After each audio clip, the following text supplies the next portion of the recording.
എത്ര സമയം സംഘടന തുടങ്ങിയിട്ട്? കുറച്ചു നേരമായി. ഓ, ഞാൻ കുറച്ച് ലേറ്റ് ആയി പോയി. അഡ്വക്കേറ്റ് പി എൻ ഹസ്കർ, മുമ്പുണ്ടായ സംഭവം നമുക്കറിയാമല്ലോ, സോളർ കേസിൽ എങ്ങനെയാണ് CBIക്ക് വിടാൻ സർക്കാർ തിടുക്കം കാണിച്ചതെന്നുള്ളത്. അപ്പോൾ അത്തരം കാര്യങ്ങളിലൊന്നും CBI അവിശ്വാസമില്ല, പാർട്ടിക്കാർ പ്രതികളാകുമ്പോൾ അവിശ്വാസം ഉണ്ടാകുന്നു. അങ്ങനെയാണോ മനസ്സിലാക്കേണ്ടത്?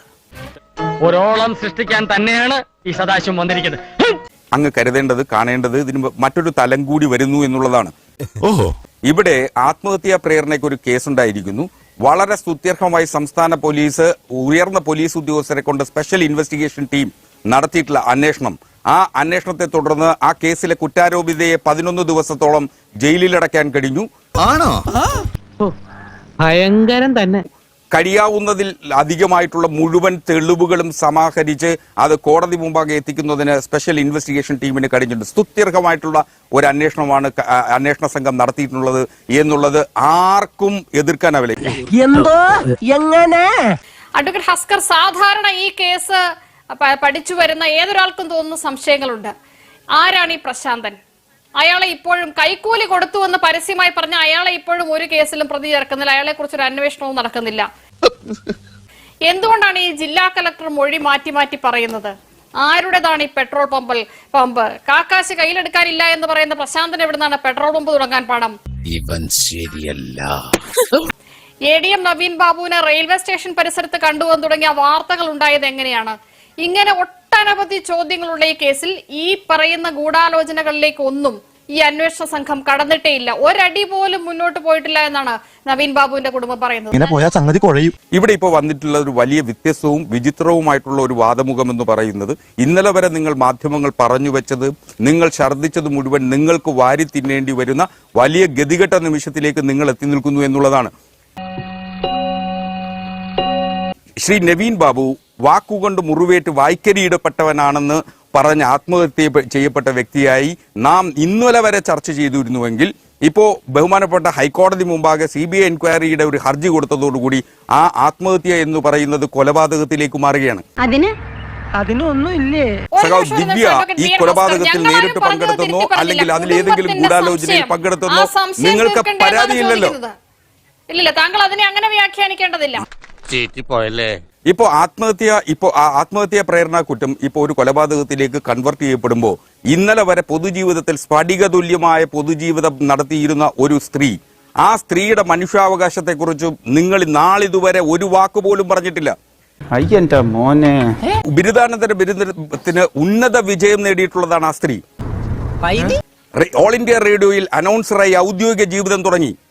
സംസ്ഥാന വനിതാ ഫുട്ബോൾ ടീം അംഗമായിരുന്നു. മികച്ച എക്സ്ട്രാ കരിക്കുലർ ആക്ടിവിറ്റീസും കരിക്കുലർ ആക്ടിവിറ്റീസിലും മികച്ച സംഘാടകനെയും ആയി പ്രവർത്തിച്ചു വന്ന ഒരു വനിതയാണ് സഖാവ് ദിവ്യ. നിനക്കതൊക്കെ എങ്ങനെയാ സാധിക്കുന്നത്?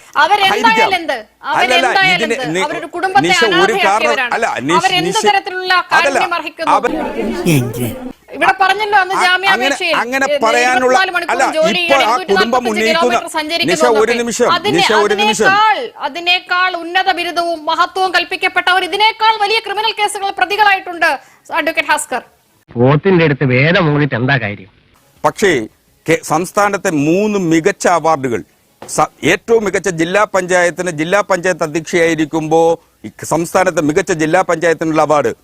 ഇയാൾക്ക് തലയ്ക്കെന്താ തകരാറാണ് മേഡം? മാത്രമല്ല, ഏറ്റവും കൂടുതൽ വേൾഡ് റെക്കോർഡ് ലഭിച്ചിട്ടുള്ള 1500ഓളം കുട്ടികളുടെ പുസ്തകം പ്രസിദ്ധീകരിച്ചിട്ട് കണ്ണൂർ പഞ്ചായത്തിന് അവാർഡ് കിട്ടുമ്പോൾ ആ പഞ്ചായത്തിന്റെ പഞ്ചായത്തിന്റെ പ്രസിഡന്റ് എന്ന് പറയുന്നത് സഖാവ് ദിവ്യയാണ്. മാധ്യമങ്ങൾ നാളിതുവരെ ഈ വിവരങ്ങളൊന്നും പുറത്തു പറയാനല്ല. നിങ്ങൾക്ക് ബുദ്ധിമുട്ടുണ്ടാവും. അവർക്ക് എന്ത് പുരസ്കാരം കിട്ടിയാൽ നവീൻ ബാബുവിന്റെ കുടുംബത്തിന് എന്ത് കാര്യം? അവർക്ക് നിഷേധിക്കപ്പെട്ട നീതി, അവർക്ക് നഷ്ടപ്പെട്ട വ്യക്തി, ഇതൊക്കെ എവിടുന്ന് തിരികെ കിട്ടാനാണ്? ഇവർക്ക് എന്ത് പുരസ്കാരം കിട്ടിയാൽ ആർക്ക് എന്ത് കാര്യം? നിങ്ങൾക്ക് വസ്തുതകൾ പറയുമ്പോൾ പൊള്ളുന്നുണ്ടാവും. ആ പൊള്ളലാണ് നിങ്ങൾ മറച്ചു പിടിച്ച ചില വസ്തുതകൾ കൂടിയുണ്ട്. കേരളത്തിൽ ഒരു പ്രബലമായ സർവീസ് സംഘടന, ആ സർവീസ് സംഘടനയ്ക്ക് അങ്ങ് സ്വയം പരിഹാസ്യനാവുകയാണ്. ഇതൊരു പരിഹാസ്യമല്ല. കേരള സമൂഹത്തിന് നിങ്ങൾ ആരോട് ഇതിങ്ങനെ എത്ര വട്ടം പറഞ്ഞു? നിങ്ങൾ കേരള സമൂഹത്തിന്റെ മൊത്തം ഉത്തരവാദിത്തം ഏറ്റെടുക്കേണ്ടതേ. കേരള സമൂഹത്തിന്റെ ഉത്തരവാദിത്തത്തെ കുറിച്ച് ഞങ്ങൾക്കും ബോധ്യമുണ്ടല്ലോ. ഞങ്ങളും ഈ കണ്ണും കാതും ചെവിയും പൂർപ്പിച്ചുകൊണ്ട് ഞങ്ങൾ ഈ സമൂഹത്തിൽ ജീവിക്കുന്നവരല്ലേ, ഞങ്ങൾക്ക് കിട്ടുന്ന അനുഭവങ്ങളുടെ കൂടി പശ്ചാത്തലത്തിലാണ് ഞാനിത് പറയുന്നത്. 11 ദിവസം ജയിലിലും 45 ദിവസവുമായി പീഡനം അനുഭവിക്കുന്ന ഒരു കുറ്റാരോപിത, ആ കുറ്റാരോപിതയുടെ എന്താ പി പി ദിവ്യ ഈ കൊലപാതകത്തെ നേരിട്ട് പങ്കെടുത്തോ? ദൃശ്യം കണ്ടിരുന്നോ എന്ന് എനിക്കറിയില്ല. ഹൃദയമുള്ള ഏതൊരാളും കരഞ്ഞു പോകുന്ന രംഗം അതിന് കാരണമാക്കിയാൽ 11 ദിവസം ജയിലിൽ കിടന്നു. അവർക്കെന്തോ പുരസ്കാരം കിട്ടിയിട്ടുണ്ടെന്ന് താങ്കൾ പറയുന്നത് എന്ത് അടിസ്ഥാനത്തിലാണെന്ന് എനിക്ക് മനസ്സിലാവുന്നില്ല. പോയി ചത്തുടടാ നിഷ. അതിന് കാരണം നിഷ അതിന്റെ കാരണമല്ല, അതിന്റെ കാരണക്കാരി അല്ലെന്നല്ലേ ഇപ്പൊ കുടുംബം പറയുന്നത്. ഇപ്പൊ ഹൈക്കോടതി കൊടുത്തിരിക്കുന്ന ഹർജിയിൽ എന്താ, അതൊരു കൊലപാതകമാണെന്നേ. അപ്പൊ ആ കൊലപാതകം സംശയമുണ്ടെന്നാ, അതിന്റെ സംശയം തീർക്കണമെന്നാ പറഞ്ഞത്. എവിടെ പറഞ്ഞു? താങ്കൾ വായിക്കൂ. അത് പിന്നെ ഞാൻ ചോദിക്കട്ടെ, എവിടെയെങ്കിലും പറഞ്ഞോ കൊലപാതകരുതുണ്ടെന്ന്? അഡ്വക്കേറ്റ് അനിൽ പറയാം. നോക്കൂ, ഞങ്ങൾ പറഞ്ഞതിനകത്ത് സമഗ്രവും നിഷ്പക്ഷവുമായ ഒരു അന്വേഷണം നടക്കണമെന്നാണ് ആവശ്യപ്പെട്ടത്. കൊലപാതകത്തിനുള്ള സാധ്യതകൾ വളരെ വ്യക്തമാണ് എന്നാണ് ഞങ്ങൾ പറഞ്ഞത്. ഇതിന്റെ പിന്നിൽ നടന്ന പ്രിപ്പറേഷനെ പറ്റിയാണ് പറഞ്ഞത്. സ്ഫടികതുല്യമായ പൊതുപ്രവർത്തനം എന്നൊക്കെ പറയുമ്പോൾ ദയവ് ചെയ്ത് ആ വാക്കുകളുടെ മനോഹാരിത നശിപ്പിച്ച് കളയരുത്. നന്നായിട്ടുണ്ട്.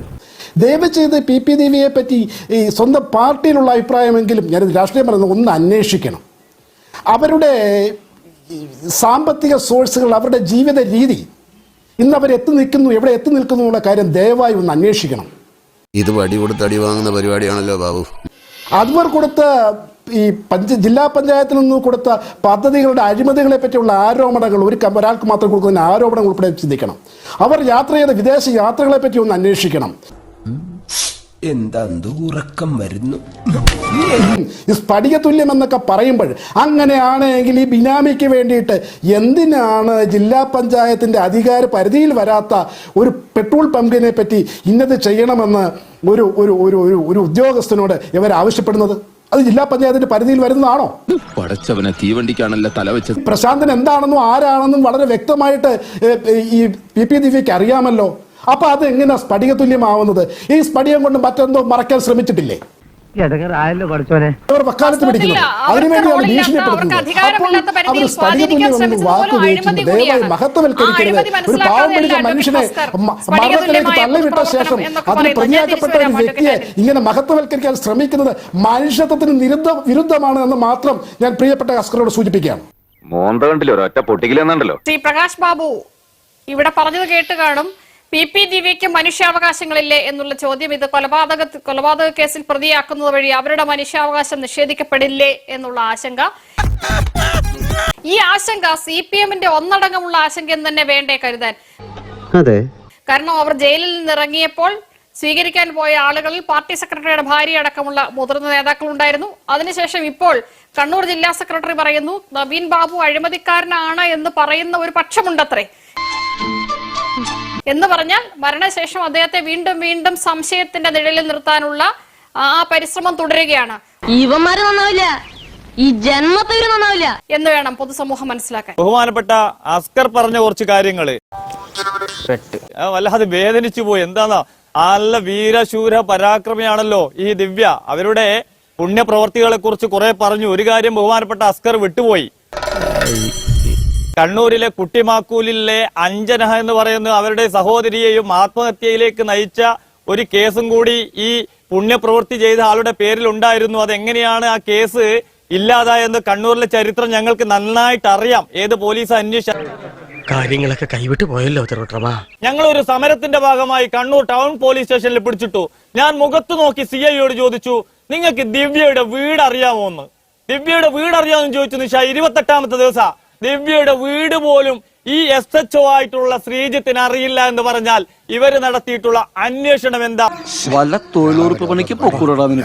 ബഹുമാനപ്പെട്ട അസ്കറെ, പാൽപ്പായസം നല്ലതാണ്, ആ പാൽപ്പായസം എല്ലാവരും ഇഷ്ടപ്പെടും. പക്ഷെ അത് കോളാമ്പിയിൽ വിളമ്പിയാൽ അത് കേരളത്തിന്റെ പൊതുസമൂഹം കുടിക്കാൻ തയ്യാറല്ല എന്ന് താങ്കളുടെ വാക്കിന്റെ മുന്നേ ഒന്ന് ഞാൻ ചേർക്കുകയാണ്. ഇവര് കുടുംബത്തോടൊപ്പം നിന്ന പല ചരിത്രമുണ്ട്. കല്ലുനിര എന്ന് പറയുന്ന സ്ഥലത്ത് തന്റെ ബെഡ്റൂമിൽ പിണറായി വിജയന്റെ ഫോട്ടോ വെച്ച് ആദരിച്ച ഒരു മനുഷ്യനുണ്ടായിരുന്നു, ജിഷ്ണു പ്രണോയ്. ഈശ്വര ഇറങ്ങി ഓടാന്ന് വെച്ച വഴിയും പരിചയമില്ല. ആ ജിഷ്ണു പ്രണോയിന്റെ അമ്മയോട് മഹിജയോട് പറഞ്ഞു ഞാൻ നിങ്ങളോടൊപ്പമാണെന്ന്. അവസാനം നീതിക്ക് വേണ്ടി സെക്രട്ടേറിയറ്റിന്റെ മുന്നിൽ പോയപ്പോ മുടിക്ക് കുത്തി വലിച്ച ആ രംഗം കണ്ടവരാ കേരളം. ഇനി ഇവിടെ നിന്ന് അഴിവണ്ടാവാ, നമുക്ക് അങ്ങോട്ട് മാറിയിക്കാം. തൽക്കാലം ഇത്രയും മതി. വരട്ടെ.